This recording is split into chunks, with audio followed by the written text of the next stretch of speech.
Magandang hapon po sa bawat isa. Tayo po ngayon ay narito upang sa muli ay makinig po ng salita ng Diyos. Ayan, so magandang hapon po sa bawat isa. Welcome po sa atin pong gawain dito sa Kabugawan. Sa pong kagalakan na magkaroon po ng pagkakataon upang gamitin ng Panginoon para po ibahagi po ang kanyang mga salita ngayong araw na ito. So yung atin pong topic ngayong araw ay makikita po natin sa book Epistles to the Corinthians po. So gawin din po natin itong series topic din po, which is the book of Corinthians. At ang pamagat po ng ating mensahe or the title of my message today is The Folly of Trusting in Human Wisdom. Okay. Sa 1 Corinthians chapter 1 verse 18 to 31. So tingnan po natin yung ating mga Biblia, buksan po natin. Sa unang Korinto 18 hanggang 31. So medyo mahaba-haba po ito, pero ito po ay mainam na gawin po natin. So sabi po dito sa verse 18. Okay? Verse 18 po. So sabi dito, ang mensahe tungkol sa pagkamatay ni Kristo sa krus ay kahangalan para sa mga taong napapahamak, ngunit ito'y kapangyarihan ng Diyos para sa ating mga naliligtas. Sapagat nasusulat, sisirain ko ang karunungan ng marurunong at gagawin kong walang saysay ang katalinuhan ng mga matatalino. Ano ngayon ang kabuluhan ng marunong ng mga tagapagturo ng kautusan ng mahuhusay na debatista sa kapanahonang ito? Ipinapakita ng Diyos na ang karunungan ng sanlibutan ito ay pawang kahangalan lamang. Sapagkat ayon sa karunungan ng Diyos, hindi niya pinahintulutang siya ay makilala ng tao sa pamagitan ng kanilang karunungan. Sa halip, minarapat niyang iligtas ang mga nagpapasakop sa kanya sa pamamagitan ng magandang balita na aming ipinangangaral, na sa tingin ng iba'y isang kahangalan. Ang mga Hudyo ay humihingi ng himala bilang katunayan, karunungan naman ang hinahanap ng mga Griego, ngunit ang pinangangaral namin ay si Kristo na ipinako sa krus, na para sa mga Hudyo ay isang katitisuran at para sa mga Hintil ay isang kahangalan. Subalit, sa mga tinawag ng Diyos, maging Hudyo o maging Griego, si Kristo ang kapangyarihan at karunungan ng Diyos. Sapagkat ang inaakala nilang kahangalan ng Diyos ay karunungang higit pa sa karunungan ng tao. At ang inaakala nilang kahinaan ng Diyos ay kalakasang higit pa sa kalakasan ng tao. Mga kapatid, alalahanin ninyo ang inyong katayuan noong kayo'y tawagin ng Diyos. Ayon sa pamantayan ng tao, ay iilan lamang sa inyo ang mga matatawag na marunong, makapangyarihan at maharlika. Subalit pinili ng Diyos ang mga naturingang hangal sa sanlibutan upang hiyain ang marurunong, at pinili niya ang mga naturingang mahihina upang hiyain ang malalakas. Pinili niya ang mga pangkaraniwang tao, mga hinahamak at mga mahihina sa sanlibutang ito upang ipawalang saysay ang mga kinikilala ng sanlibutan.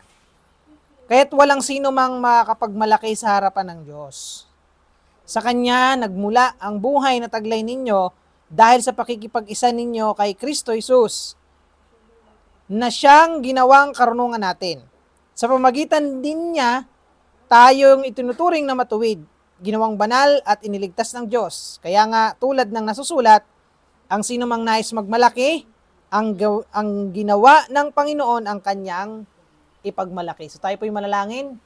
Tawagpalang Diyos na banal at makapangyarihan sa lahat, sa oras na ito, Panginoon, kami po ay humihingi ng patnubay at gabay mula sa iyo pong banal na Espiritu, na ang amin pong pag-aaralan, mensahe mo ngayon mula sa iyong mga salita ay magbigay po sa amin, O Diyos, ng kalakasan espiritual at mas lalo pa pong lumalim ang amin pong pagkilala sa iyo, ang aming relasyon sa iyo, at ito ay magsilbing nutrition sa amin pong espiritual na pangangatawan, sa aming espiritual na buhay.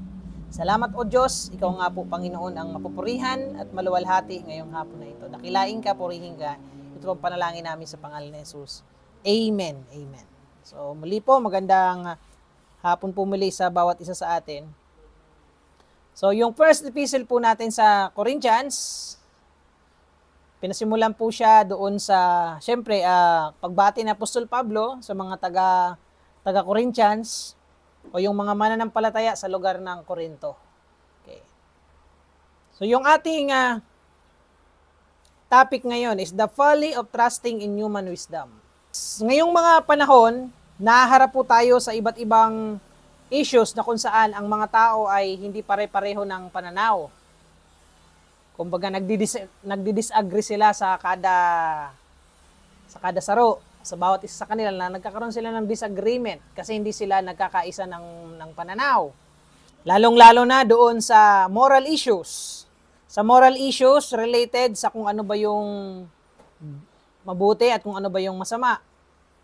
'Di ba? Yung mga bagay na masasama sa iba ay mabuti. Yung mga bagay na mabubuti ay para sa iba naman ay yun ay masama.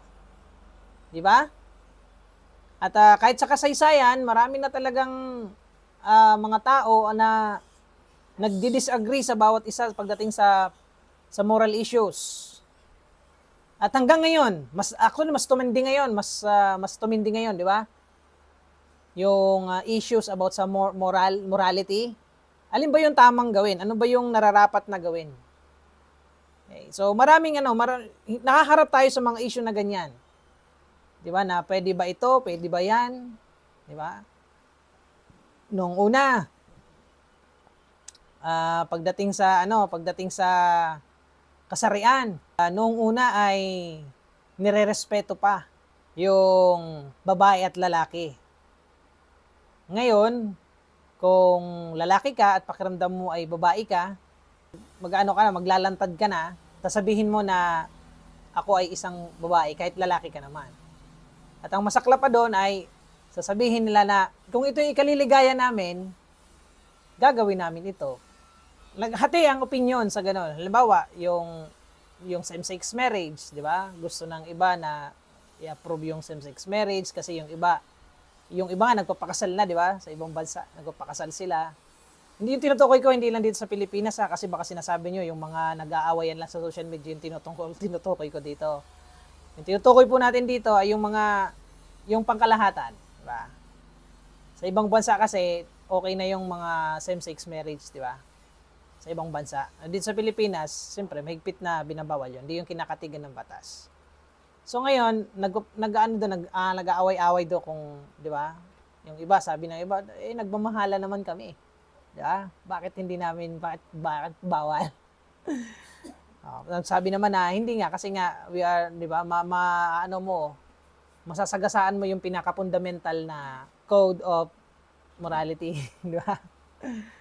Yung disenyo na dapat ay lalaki at babae. Okay. Kahit alisin mo pa yung biblical na na principle, kahit sa natural ka lang tumingin, talagang 'di ba? Ang lalaki ay para lang sa babae at ang babae para lang sa lalaki. Sila lang talaga yung pwedeng magkaroon ng tinatawag na union at pwedeng 'di ba kasi para mag-produce ng offspring. Okay? So kung wala man kamo matres pareha, so paano ko makaproduce So ang disenyo ay masasalaula siya. Okay. So anyway, may mga diyan, basta hati yung opinion diyan pagdating sa moral issues. Kung ano ba yung mabuti at ano ba yung masama. At yung doctrinal issues din tungkol sa tama at mali. Ayan. Ito yung tama, ito yung mali. Sa iba, yung tama, para sa kanila, yan ay mali. Yung iba naman na mali, pero sa kanila, hindi tama to. Okay, so mayroong iba't ibang mga issues. And it is not uncommon. Kumbaga, diri na uncommon na mabati nato sa tao na parang nagko-quote siya sa mga authorities. Or masasabi ta na nasabi expert. Tama? Nagko-quote sila sa authorities or expert. Kino-consider yung mga expert sa larangan ng siyensya, filosofiya, at relihiyon. At hindi rin uncommon na marinig natin na kung ano yung result ng kanilang experiment or research or careful thinking, yun yung ating ginagamit na basihan. Tama? Ginagamit na basihan para manindigan tayo sa isang bagay. Di ba? Kung ano yung halimbawa sa mga sa science, kung ano yung kanilang research at yung ano yung nakita nila at ano yung napatunayan nila sa pamamagitan ng kanilang pag-aaral. So ito yung tinatayuan nila. Ito yung kanilang sinasabi. So yung ibang mga tao talagang dun din umaasa, naghahanap ng ng authority, ng talagang konkretong basihan. Tama? Kaya nagkakaroon ng mga disagreement. At maraming mga tao ang nilalagak yung kanilang pagtitiwala in such authorities. Kaya sinabi ng science Ba't pinaniwalaan mo? Kasi sinabi ng science. Kasi sinabi ng research. Kasi sinabi ng philosophy. Kasi sinabi ng religion. Tama? So, gano'n ang ang tao ay madaling magdepende doon sa mga ganong bagay. Especially in the areas of morality and spiritual truth. In morality and in spiritual truth. So sa palagay niyo mga kapatid, yan ba ay isang matalinong paraan na doon tayo mag-rely sa sinasabi ng science, sinasabi ng research, ng philosophy, ng religion? So yung atin pong text sa lesson natin sa 1 Corinthians 1:18-31. So si Apostol Pablo po ay nagbigay po ng babala against the folly of trusting human wisdom. The folly of trusting in human wisdom. Na ang kahangalan, ng pagtitiwala sa karunungan ng sanlibutan. Karunungan pansanlibutan. Sa passage po na ito, matututunan po natin, unang-una, that God has made foolish the wisdom of the wise. So, base dun sa binasa natin kanina, na ang Diyos, para sa Kanya, yung karunungan, filosofiya, o prinsipyo ng tao, kahit gaano pa man ito ka-idealistic, sa kanyang paningin ito ay kahangalan lamang. Nakuha po natin? Kahangalan lamang.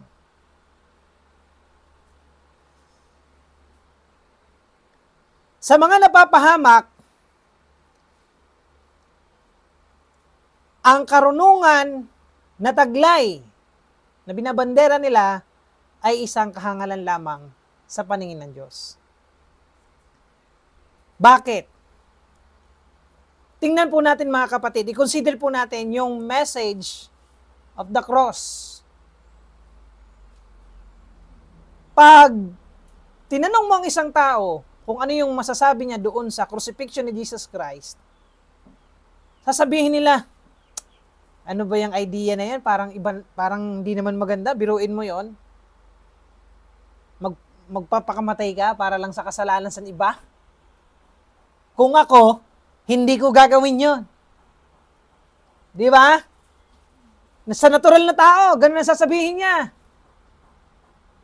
Kaya sabihin niya, unfair yan. Di ko naman yan kano-anong mga yan, bakit naman ako magdudusa?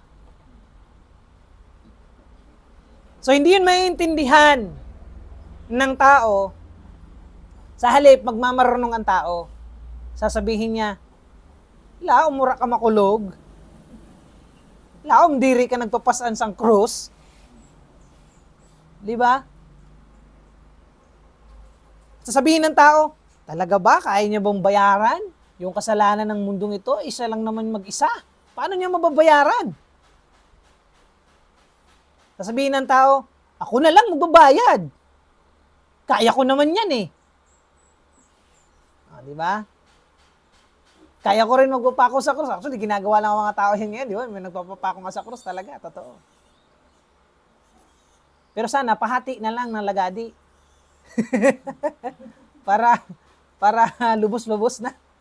Kasi ganun yung martyrdom ng mga apostol, ganun May lagadi pati, may pinako sa krus na pabaliktad, ganun din. Pero hindi po.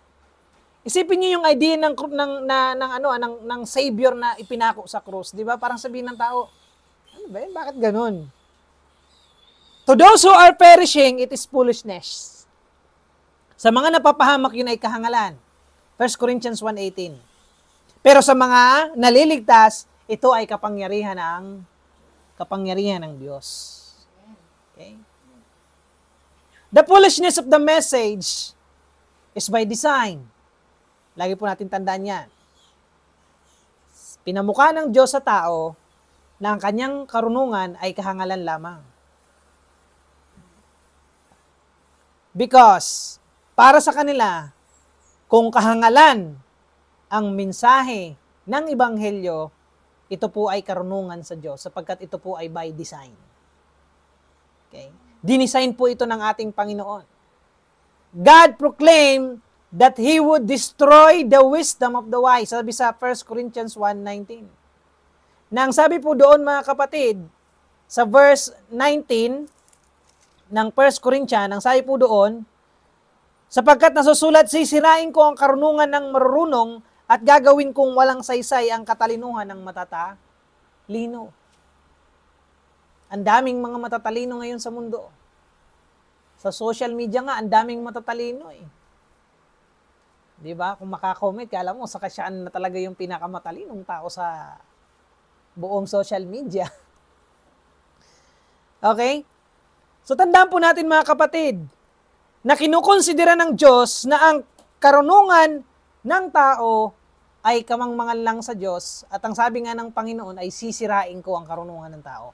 Dahil ang karunungan ng tao ay walang ibang maidudulot kundi kapahamakan. Walang ibang maidudulot ang karunungan ng tao kundi kapahamakan. Tumataas ang antas ng karunungan pero lalong dumadami ang naghihirap. Tumataas ang antas ng karunungan pero mas lalong nasasadlak sa imoralidad ang mga tao. Tumataas ang antas ng karunungan pero mas lalo pa ring marami ang nagbilang ng mga kabataan na nalululong sa masamang bisyo, nalululong sa sugal, pamilyang nawawasak dahil sa pagsusugal, dahil sa pag-aadik, dahil sa pagbabarkada, teenage pregnancy, mas lalong tumataas ang bilang ng mga kabataan na gano'n ang nangyayari sa kanila. So bakit gano'n? Tumataas ang antas ng karunungan ng tao pero habang tumatagal, pabagsak ng pabagsak ang moralidad. 'Di ba? Noong una, yung mga bata takot sumuway sa mga magulang. 'Di ba? Susundin mo talaga yung magulang mo kasi talagang may disciplinary action ka. 'Di ba? Pero ngayon wala na. Dahil yung mga kabataan ngayon, mga kabataan ngayon, masyado silang malaya. Masyado silang malaya ngayon. Kung nabuhay kayo nung mga kapanahonan namin, nung kami yung mga bata pa, siguro, kung lalaki kayo, baka maging kagaya ninyo kami. Sweet ka na. Kagaya ninyo kami. So, ang message ng Panginoon na ebanghelyo tungkol kay Kristo, maaring sa iba ito ay kahangalan, pero ito ay karunungan ng Diyos sapagkat ito ay by design. Okay? Sinabi ng Panginoon na yung karunungan ng tao ay kanyang wawasakin.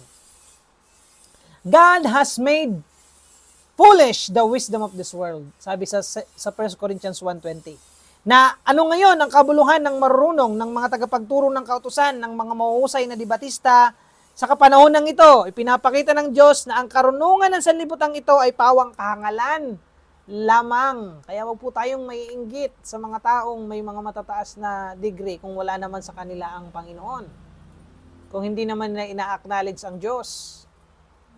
Ang mahirap ngayon sa mga tao dahil sa mga pinag-aralan, dahil sa mga natutunan, dahil sa galing at skills at talino ay nakalimutan ng kilalanin ng Diyos. Samantalang sinasabi ng Panginoon na ang karunungan ng sanlibutan ito ay pawawalang kabuluhan lamang ng Panginoon. So bakit? Because the world in its own wisdom rejects God. Sabi nga sa 1 Corinthians 1:21. So tingnan natin yung sinasabi dito. Sapagkat ayon sa karunungan ng Diyos, hindi niya ipinahintulutang siya'y makilala ng tao sa pamamagitan ng kanilang karunungan. Sa halip, Minarapat niyang iligtas ang mga nagpapasakop sa kanya sa pamamagitan ng magandang balita na aming ipinangangaral na sa tingin ng iba ay isang kahangalan. Ang karunungan ng mundong ito, nire-reject niya ang Diyos. Tama?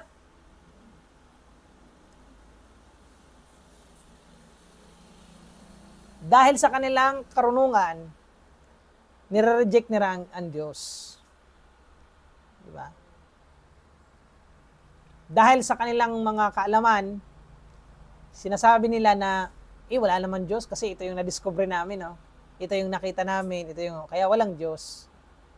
Ang sabi sa Biblia, sa Psalms chapter 14, hindi ako nagkamali, sabi doon, hangal ang nagsasabing walang Diyos. Okay. Hangal lamang ang nagsasabing walang Diyos. Ang mundo sa kanyang karunungang taglay, nire-reject niya po ang Diyos. Nung time ni Paul sa Romans chapter 1 verse 18 to 23, makikita po natin doon na si Apostol Pablo sa kanyang kapanahunan, talamak yung tinatawag na idolatry. Kahit nung kanyang kapanahunan. Naniniwala sa mga kung ano-anong mga sabi-sabi, mga pamahiin. Nagpapaniwala sa kung ano-anong mga sinasabi ng mga yung mga superstitious belief ng mga matatanda. Hindi ko naman inaano yung mga matatanda, no? Kasi may mga sinasabi naman ng mga matatanda na tama rin naman. Okay. So, iba lang yung kanilang, sa kaibang paraan lang nila sinasabi, pero pag tiningnan mo, may tama naman yung iba nilang sinasabi. Pero ito matindi. Dahil ngayong kapanahunan, yung theories about evolution, humanism, morality ng iba't ibang mga tao, minsan doon na nag-rely ang mga tao sa ganong klaseng karunungan at hindi na sa karunungan na gustong ipakita ng Diyos. At yun ay walang iba kundi ang mabuting balita patungkol sa ating Panginoong Hesukristo o si Jesus Christ mismo. So God chose to save man through faith in a message that seems foolish.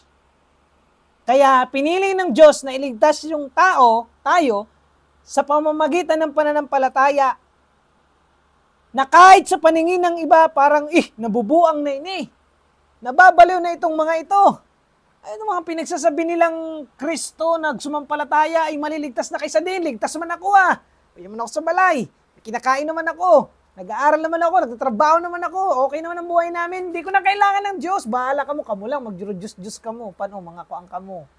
Di ba? Sabi ng mga bansa na yung mga bansa na atheist, sabi nila, yung mga religious na mga bansa, sila tuloy yung mga may hirap, kami ng mga atheist, mga mayayaman kami. Pero, kasinungalingan lang yun. Di ba? Mas nakakapahirap yung pagiging atheist, pag sinabing atheist, yung hindi naniniwala sa Diyos, mas nakakapahirap yun.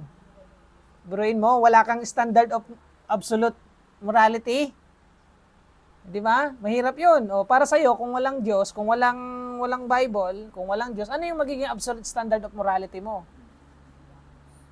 Kasi pagka wala kasing standard of absolute truth or about good and evil, ang pananaw mo patungkol sa good and evil ay subjective.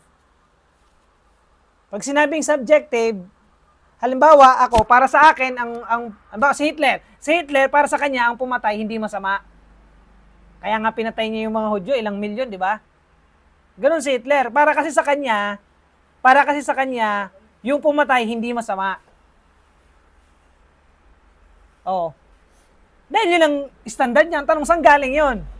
Kung sasabihin natin na ang standard natin ay base sa kung ano lang, base sa kung paano natin tinitingnan kung ano ang mabuti at masama, magiging subjective talaga siya.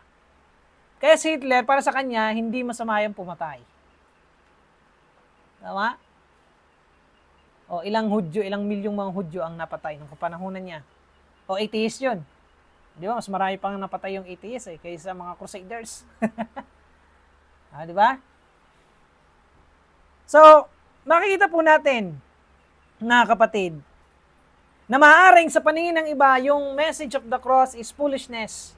Dahil, di ba, kahit nga dito, pag may dumaan lang dito, sabihin, anong ginagawa ng mga tao dyan? Nagbible, sus. Buwa mo lang yun ng mga Bible so.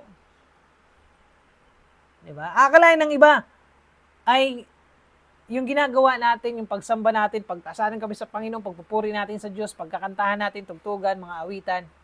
Maaaring sa iba parang kahangalan yon. Dahil hindi nila naiintindihan pa yon. O kaya naman ay dahil wala silang experience. Ang alam na nila, pumunta doon sa isang malaking simbahan, tatayo doon, luluhod, uuwi, peace be with you, pag-abot sa balay, gulo na naman ulit. Di ba? Nandun ulit ang bisyo, nandun ulit ang inom, nandun ulit sigarilyo, nandun ulit ang sugal, nandun ulit ang ano-ano. Walang kapayapaan. Nandun pa rin ang away, batuhan ng kaldero, kawali. Walang katapusan. Walang peace. Di ba? Pero ayaw ng Panginoon ng ganon, mga kapatid. While the Jews were seeking signs and the Greeks sought after wisdom, ang sabi ng Panginoon, yung kanyang mensahe na ang mga pinili ng Diyos ay niligtas niya sa pamamagitan ng pananampalataya. Maaring sa mga Hudyo, sabi nila, ano yung sign kung talagang siya yung katagapagligtas? Wala namang sinyalis Dapat may sinyalis. Dapat galing sa royal blood. Dapat, kasi galing sa line of David, dapat hari yan.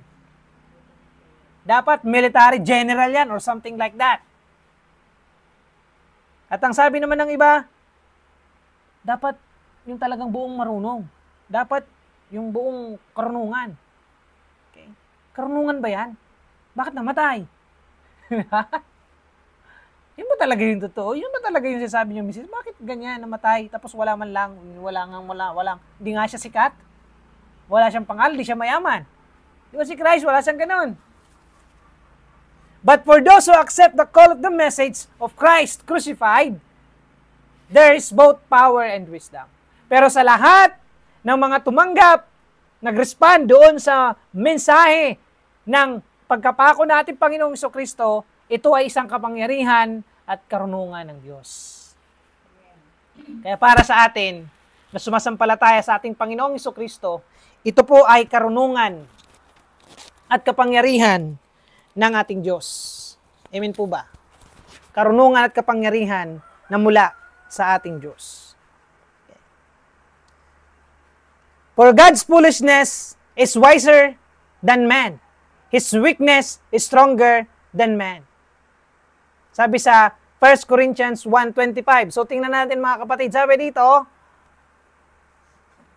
sapagkat ang inaakala nilang kahangalan ng Diyos ay karunungang higit sa karunungan ng tao, at ang inaakala nilang kahinaan ng Diyos ay kalakasang higit pa sa kalakasan ng tao. Mga kapatid, sa paningin ng mundo, maaaring ito ay kahangalan, ito ay walang kwenta, ito ay walang kabuluhan. Ano bang ginagawa natin dito? Bakit ba nakikinig tayo dito? Bakit ba kailangan natin pag-aralan ng kanyang mga salita? Mas bali mag-Facebook na lang, mas bali mag-Wattpad, mas bali mag-bayad na, mag-Korean novela na lang, or whatever, mas maganda pa yun sa pakiramdam. Kasi nasusubaybayan mo yung series. Tapos magagalit ka pag namatay yung bida. O, di ba? Isip ng tao, bakit ganun? Parang yun na lang ang mas gusto kong gawin kaysa sa pag-aralan ng salita ng Diyos. Kasi sa paningin talaga, di ba, parang, mag-aral na daw yun, di ba? Ano ba ginagawa ng mga yan? Nag-Bible study, pag may gawain, di ba, mga lako curious, ano yan? May mga sumasamba, may mga umaawit, may mga, di ba? At ang ano pa doon, ang malala pa doon, dahil pag pinangaral mo si Kristo ay kukontrahin ka. Di ba? So, for God's foolishness is wiser than men. Pero lagi natin tandaan na sa mata ng tao, maaaring ito ay kahangalan, pero ito ay karunungan sa Diyos. Amen po ba? At kapangyarihan. Maaring kahinaan tingnan sa mata ng tao, pero ito ay kalakasan na mula sa Diyos. Tingnan po natin. Thus not many wise, mighty, and noble are called. Sabi diyan at Corinthians, there were not many wise. According sa laman, lahat talaga ay may mga pagkukulang. Ganun pa man, nag-respond ang mga tao sa panawagan ng Panginoon. Pag binasa natin yung 26, sabi dito, mga kapatid, alalahanin ninyo ang inyong katayuan noong kayo'y tawagin ng Diyos. Ayon sa pamantayan ng tao, sabi niya sa pamantayan ng tao, ilan lang sa iyo na mga nakapagtapos. Ilan lang sa iyo ang mga may daed ang buhay. Gabos ka mo ay puro naghihikahos, puro ganyan ang kalagayan nyo sa paningin ng mundo at sa paningin ng Diyos. Baliktad, kasi sa paningin ng Diyos, ikaw ay bilang anak ng Diyos, sa paningin ng Diyos, ikaw ay, kompleto. Ikaw ay sapat dahil kay Christ. Amen po ba? So sabi dito, subalit pinili ng Diyos ang mga naturingang hangal ng sanlibutan ito. Kaya huwag kayong maniniwala dun sa, na mag-Bible man lang yun, kay Pano, tama yun sa kanila, kay mga tiyo sila. Kita ng mga makwarta, dito na kaipuan magpara-Bible, makwarta na kita eh. May ilogsoon, di ba? Dito na kaipuan sila, kaipuan na rin yun, kay para mag-asinso ang kanila buhay, kita di rin na. Masinso na kita eh. Ayan, anong klaseng wisdom yan? Kamangmangan wisdom. Yan yung kamangmangan wisdom. Dahil tayo ng mga sinasabi nila minamaliit or yung mga mananampalataya, sabi nga kasi dito, ilan lang sa inyo yung mga marunong, lahat sa inyo ay, di ba? Sabi ni Paul, manatili lang kayo sa inyong katayuan sa buhay. Sabi ni Paul, subalit pinili ng Diyos ang naturingang hangal na sanlibutan ito upang hiyain ang marunong at pinili niya ang mga naturingang may hina upang hiyain ang malalakas. Pinili niya ang mga pangkaraniwang tao, mga hinahamak at mga may hina sa sanlibutan ito upang pawalang saysay ang mga kinikilala ng sanlibutan. Sa paningin po kasi ng Diyos, ang gusto pong mangyari ng Diyos, para sa Kanya, lahat po ay pantay-pantay ayon sa panukala ng ating Panginoon. Ayon sa panukala ng ating Diyos. Those receptive to the gospel are usually, sabihin natin, sinasabi na sa libutan, not wise, not mighty, not noble. Ganun pa man, ito ay parte ng disenyo ng Diyos para po wag maging mayabang ang sanlibutang ito sa kanyang harapan. Dahil ang wisdom ng sanlibutang ito, ang resulta niya, i-reject ang ating Diyos. Kaya nga pinili ng Diyos yung mga hamak. Pinili ng Diyos yung inakala sa libutang ito na walang halaga. Kaya wag po tayong mag-self-pity sa ating mga buhay. Dahil tayo po ay pinili at tinawag ng Diyos upang kanyang bigyan ng kaligtasan. Kaya napakainam po yan. Kaya wag po tayong magtitiwala sa karunungan ng tao. Kasi ang karunungan ng tao, ipapahamak lang po tayo niyan. Magtiwala po tayo sa karunungan na meron ng Diyos. Amen po ba? Otherwise, the wise and mighty would boast of themselves in the presence of God. Kaya lagi nating alalahanin at ingatan nating mga sarili. Na huwag tayong umasa at magtiwala sa strength at wisdom na meron tayo bilang tao. Huwag nating aakalain na isipin lang natin, ay, ganito siguro. Ganito lang yung kailangan kong gawin para magkaroon ako ng buhay na walang hanggan. Para makamit ko yung langit. Siguro, ito yung dapat kong gawin. Step 1, step 2, step 3. Ang dapat mong gawin, walang iba kundi ang magtiwala sa karunungan ng Diyos. Ang karunungan ng Diyos ay walang iba kundi ang ebanghelyo tungkol sa ating Panginoong Jesucristo. Ang mensahe ng kanyang crucifixion, ng kanyang kamatayan at muling pagkabuhay. Okay? Man in his own wisdom and strength cannot begin to compare the foolishness and weakness of God. Ganun pa man, we should boast in the Lord, not man. Di ba? Ganun pa man, kahit na sinasabi natin na tayo pinili at tinawag ng Diyos, ayon sa Kanya pong panukala sa atin, hindi pa rin tayo dapat magmalaki. Dahil wala naman tayong pagmamalaki. Hindi mo pwedeng pagmalaki na ikaw ay elder, ikaw ay worker, ikaw ay pastor, ikaw ay may ganito sa church, ito yung iyong nagagawa sa church, hindi po natin dapat ipagmalaki yun. Kung tayo po ay mayroong kaligtasan, i-glorify po natin ang Panginoon, pasalamatan po natin kasi yun po ay galing sa Kanya at hindi galing sa atin.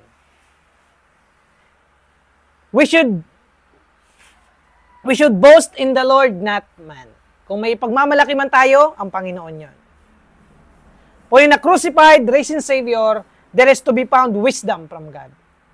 There is both righteousness and sanctification sa atin pong Panginoon. There is both righteousness and sanctification, and there is redemption from sin. Okay? There is to be found wisdom from God sa 1 Corinthians 1:30 and Colossians 2:3. There is both righteousness and sanctification in 1 Corinthians 30 and Philippians 3:9 and 1 Corinthians 6:11. And there is redemption from sin sa 1 Corinthians chapter 1 verse 30 and Ephesians 1:7. And thus we should glory in the Lord. Just as it is written in the scripture, sabi sa 1 Corinthians chapter 1 verse 31. Sabi dito mga kapatid, kaya nga tulad ng nasusulat, ang sino mang nais magmalaki, ang ginawa ng Panginoon ang kanyang ipagmalaki. Ang hinimo ni Lord sa buhay nato, mao ang dapat na ibalandra nato. Ang hinimo, ano bang ginawa ni Lord sa atin? Yung ginawa ni Lord sa atin, yung kaligtasan. Amen po ba? Biruin mo, wala ka ng ibang magagawa pa para masalbar ang sarili mo because you are by nature makasalanan. At hindi mo kayang iligtas ang sarili mo dahil by your nature makasalanan ka talaga. Pero salamat na lang dahil nandyan ang awa at habag ng Diyos. Ipinadala niya yung kanyang kaisa-isang anak upang siya yung magbayad ng iyong kasalanan doon sa krus ng Kalbaryo.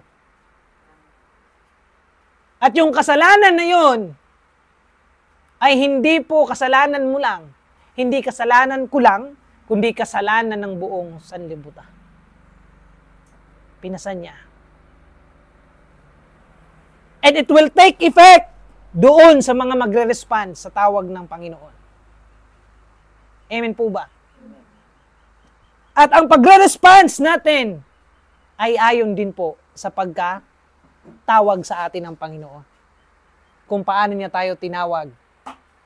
Pag tinawag, sigurado magre-response. Dahil tinawag eh. Ang Diyos ang tumawag si Paul nga, nung tinawag, nag-response agad eh. At ang response ni Paul, ang sabi niya, Panginoon! Di ba? Sino ka, Panginoon? Ganoon agad ang response ni Paul. Dahil mula't mula pa, alam na ng Panginoong Hesus na si Paul ay magiging apostol. Mula't mula pa. Di ba? Sa pasimula pa lang, kilala na niya si Paul. Kilala na rin niya tayo. Kaya nga wala tayong pagmamalaki sa Diyos eh. Kaya nga yung karunungan ng sanlibutan ay isang kahangalan lamang sa paningin ng Diyos. Di ba?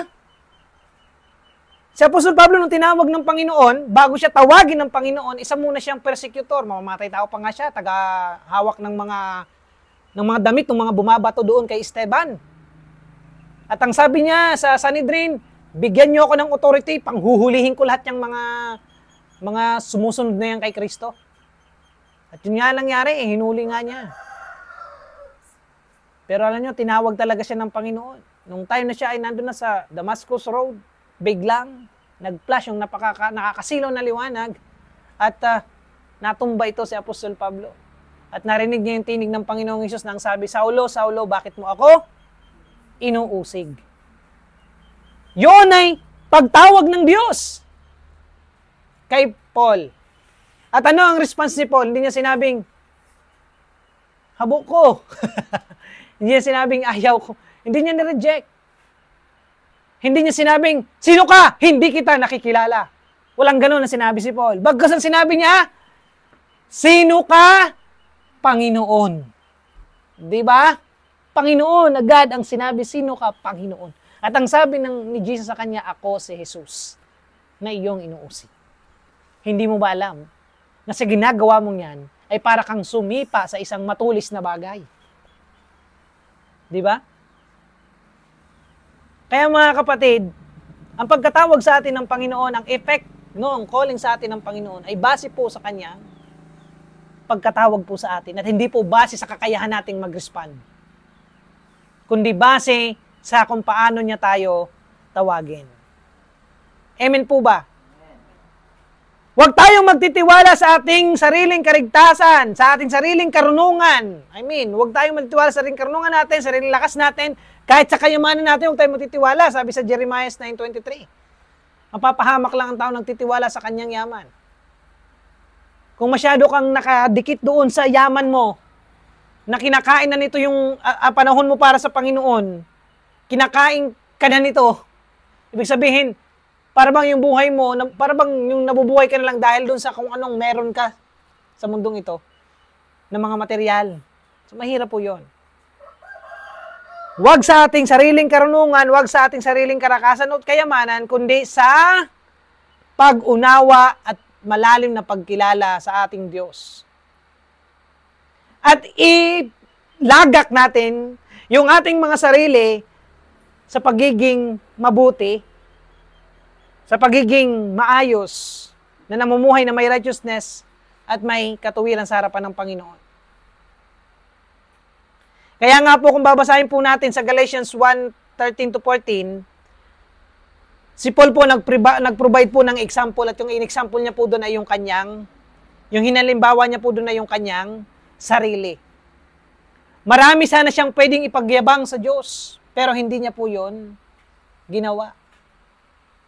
Si Apostol Pablo, hindi lang siya basta-basta apostol. Bago siya maging apostol, napakatalino niyang tao. Dahil isa siyang Pariseyo. Ang Pariseyo po, yan po yung mga tagapagturo ng kautusan, interpreter, at nag-aral po yan ng kautusan. Mula pa lang sa 8 years old pa lang, tinuturuan na yan. Memorize na niyan yung Torah, memorize na niyan yung Pentateuch, memorize na niya. Okay? Kaya pagdating sa pagbalangkas ng kautusan, alam niya yan. Kumbaga na yan na panahon, ang katumbas niya ay mga attorney. Di ba? Mga mambabatas. Di ba? Mga congressman na maaram sa batas. May mga congressman na yan, naligwak ganun sa batas. Di ba? Hindi rin aram. May mga ganun.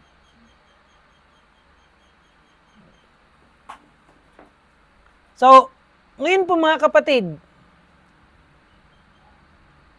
marami sanang pagkakataon o dahilan si Paul para magyabang, pero hindi niya po yung ginawa. Bagkos, ibinilang pa nga niyo niyon na kalugihan. Di ba? Sabi niya sa Philippians 3:7-11, yung lahat ng yun na naging katangian na tinaglay niya. Pangalan, titulo, hindi yung titulo ng lupa, yung title ng pare si siya. Di ba? Yung authority na meron siya. Yung access. Access saan? Yung access niya sa relihiyong Hudyo, sa politika at sa gobyerno at sa relihiyon. Malaki ang access niya. Kasi yung mga Pariseyo, alam niyo, pagka may sila yung mga parang tinitingala din sa isang lugar. Kapag mayroong mga handaan, sila yung mga nasa panauhing pandangal, ganyan. Diba? Pag may graduation, sila yung mga bisita. Parang si mayor or parang may bisitang politician, parang governor or mayor or city mayor, di ba? Ipauupuin mo doon sa pinakamagandang upuan kasi siya yung special guest, di ba? So ganun yung mga Sanhedrin noon, ganun sila. Okay? O yung mga Pariseyo noon. Kaya nga itinutulig sila ni Jesus Kayong mga Pariseyo, kawawa kayo, di ba? Ang ninanais nyo lagi ay pagbugayan kayo ng mga tao. At ang mga upuang pandangal sa mga okasyon. Pero kinakalimutan niyo ang tunay na trabaho dapat niyo. 'Di ba? Ang maging mabuti kayo sa iyo kapwa. So, Si Paul, ang dami niya talagang pwedeng ipagyabang pero hindi niya yun iniari na asset. Di ba? Kundi, para sa kanya, yun ay kalugihan pangani. Bakit kalugihan? Kasi pag kinumpara niya doon sa excellence ng pagkilala niya kay Kristo at ng kaligtasan na tinanggap niya, it's beyond compare. Amen po ba? Hindi kayang ikumpara, hindi kayang higitan o mapantayan man lang ng lahat ng meron siya kaysa sa doon sa nung makilala niya na si Christ at nang matanggap niya ang kaligtasan. Amen po ba? Kaya nga tayo mga kapatid, mapalad tayo. Because we know Christ. Amen po ba? Yun pa lang, panalong-panalo ka na. Sapat na sapat na. Panalong-panalo ka na doon, kapatid. Kaya nga, sinabi niya sa Galatians 6:14 na kung meron mang dapat ipagmalaki, ayun ay ang krus ni Kristo. Ang krus ni Jesucristo ang dapat na i-banner pagmalaki natin. Di ba? Okay lang kahit wala kang magarang bahay, wala kang magarang sasakyan, wala kang maraming pera sa bangko. Basta siguraduhin mo na meron kang Kristo sa puso mo. Totoo po yan. Kasi maaari kang magsikap. Maaari kang mangarap. At maaari kang magpursige para maabot ang mga pangarap mo na yon. Para magkaroon ka ng maraming pera. At pwede ngang makuha mo yon. At maaaring sumaya ka. Pero sasabihin ko sa iyo, kapatid, kapag nawala ang mga bagay na yon sa isang iglap, nasaan kaya ang puso mo? Di ba?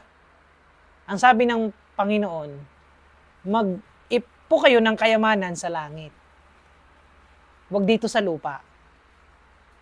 Yung iba makikipagtalo pa. At sabihin na, grabe naman to si pastor. Ayaw nung mayaman. Gusto ko na magyaman ako. Kaya pag nagyaman ako, madalo mo ako sa ministry. Sige, magyaman ka. Ano kapot, kaya mo. O baka pag nandiyan ka, lugutay-gutay, lawas mo, pagod ka, nagkasakit ka, nagka-cancer ka. Kasi sa sobrang pagpapagod mo sa buhay mo. Tapos, hindi ka nakapaglingkod sa Panginoon kasi binuhos mo na lahat sa pagkita ng pera. Hanggang sa nagkasakit-sakit ka na. Tapos ngayon, gagapang ka pa ba? Lord, gagapang pabalik sa Lord. Lord, gusto kong maglingkod sa'yo. Naka-wheelchair ka na. Nung hindi ka pa naka-wheelchair, sabi ng Panginoon, mag-serve ka. Hindi, dapat. Porket narinig mo si pastor na, parang si pastor naman, parang ayaw ng yaman. Sino bang ayaw noon? Pero alam nyo, yung pagyaman, yung pag-asenso, nakadepende yan sa kung saan ka tinawag ng Panginoon. Kung talagang binigay sa'yo ng Panginoon yan, walang kabalisahan, makapaglingkod kasing mayad. At ang purpose talaga, kung binigyan kasing kayamanan para gamitin mo para sa misyon, paglilingkod sa Panginoon. Di ba? Paglilingkod sa Diyos. Ganon talaga kung bakit ka binigyan ng ganong pera, kung bakit binigyan ka ng negosyo, bakit ka binigyan ng talento, ng skill, bakit marami kang pera. Kasi ganon ang purpose sa'yo. Hindi yung para palupaon mo yun dun sa bangko. Tapos wala ka naman nagagawa sa misyon. Ang kapot, sa laki ng pera mo, saan na kaya ang naabot niyan sa misyon? Nakarating na ba yan sa lugar na hindi pa napapahayag si Kristo? Naitulong mo na ba yan? Di ba? Nag-isip ka na ba ng plano na gamit yung pera mo para magtayo ng simbahan? O mag-outreach man lang? O mag-conduct man lang ng ministry? O baka naman pinipreserve mo lang talaga yan na kwarta mo kay para pag natigba ka, uyunak doon sa bangko. Pagpapasuruhayan pa sa mga kapamilya mo kung kanino mapupunta pag-aaway-awayan pa nila. Kaya nga po mga kapatid, sinasabi ko po sa inyo ito dahil si Apostol Pablo po mga kapatid, kahit na maaari siyang magkamal ng mga ganyan, karangalan, katanyagan, pera, dahil kilala naman siya. Pero hindi niya yun pinagyabang, hindi niya yun iniaring kayamanan, kundi sabi niya kalugihan pa ngayon. Dahil kung meron man siyang dapat ipagyabang yun ay ang karunungan ng krus ni Kristo. Amen? Ngayon, in what do you boast? Ano ba ang pinagmamalaki mo ngayon? You may think yourself wise, strong, or self-sufficient because of your wealth. You may think others worthy to guide you in matters of truth and morality. But unless it is ultimately the Lord who guides us, it is folly. Kapag hindi ang Panginoon ang gumagabay sa atin, yun ay kahangalan lamang. Kung may mga nakikinig ka sa mga motivational speaker na kung paano yumaman at dumami ang pera, kapatid, pag hindi ang galing sa Panginoon, yan po ay walang kwenta. Okay. Kung iniisip mo na ikaw ay matalino, malakas, at meron kang self-sufficiency sapagkat may pera ka at may sarili ka, kung wala ang Panginoon, yan po ay kahangalan lamang. Huwag kang magtiwala sa pera mo, huwag kang magtiwala sa kalakasan mo, huwag kang magtiwala sa talento mo at sa galing mo. Dahil kung wala ang Panginoon sa bagay na lahat ng yan ay kahangalan lamang. At di mo pwedeng ipagmalakihan sa Panginoon. Okay?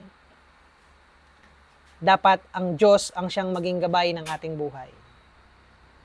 Huwag magtiwala sa karunungan ng sanlibutan, kundi sa karunungang taglay ng Diyos. Na kung saan ang karunungang ito sa tingin ng sanlibutan ay kamangmangan. Pinili ng Diyos, ang inaakala ng sanlibutan ay kamangmangan. Ang crucifixion ng ating Panginoong Jesucristo, ang mensahe ng cross para sa mga Hudyo, ito'y kahangalan lamang. Ito'y katitisuran. At sa mga Griego, ito'y, di ba? Ano yung sign? Ano yung senyales? Ano yung dapat na mapatunayan? Walang patunay. Every time we hear or read, nang sabi doon, some expert or authority gives their learned opinion. Some poll in which majority expresses their beliefs. Lagi nating tatandaan na ang karunungan ng mundong ito ay kahangalan lamang sa paningin ng Diyos. The only true and ultimate source of wisdom ay galing lang po sa ating Panginoon. In Him, sabi sa Colossians 2:3, in Him are hidden all the treasures of wisdom and knowledge. Sa Kanya, natatago yung lahat ng treasures, karunungan at kaalaman. Sa Kanya, tayo ay buo. Sabi sa Colossians 2:10, kompleto tayo. So, sa Apostol Pablo, nagbibigay ng babalala sa atin, beware lest anyone cheat through philosophy or vain or deceit. Sabi sa Colossians 2:8. Kasi marami ang magpapadala sa panlilinglang ng kaaway, ng filosofiya, ng kung ano-ano pa. Ngayon, ang tanong mga kapatid, are you willing to place your trust, your life, your eternal security in the hands of mere men? How much better to trust the words and the wisdom of the Creator and our Redeemer. Sa Panginoon po tayo magtiwala at hindi po sa ating sariling mga karunungan, iniisip. Huwag po tayong mainggit sa mga tao na nakapaligid sa atin. Kung nasa atin si Kristo, tayo na yung pinakapanalo sa lahat. Amen po ba? Amen. So tayo po'y manalangin. Ama naming Diyos na banal at makapangyarihan sa lahat, maraming salamat po sa oras na ito na pinagkaloob niyo po sa amin. Tunay nga, Panginoon, na ang karunungan na nagmumula sa iyo ang higit na the best sa lahat. Hindi ang karunungan ng tao, kundi ang karunungan mo, Panginoong Diyos. Salamat po sapagkat tinulungan niyo kami ng iyong mga salita na amin pong napag-usapan ngayon ay nag-reinforce, nagbigay ng learnings, ng wisdom and knowledge sa amin na hindi kami dapat magtitiwala sa wisdom ng mundong ito, kundi sa karunungang nagmumula sa iyo. Ay salamat po, Panginoon. Marami kaming mga nalalaman, nababalitaan, nakikita sa social media, sa internet, sa sanlibutan. At meron silang kanya-kanyang mga sinasabi din patungkol sa iyo.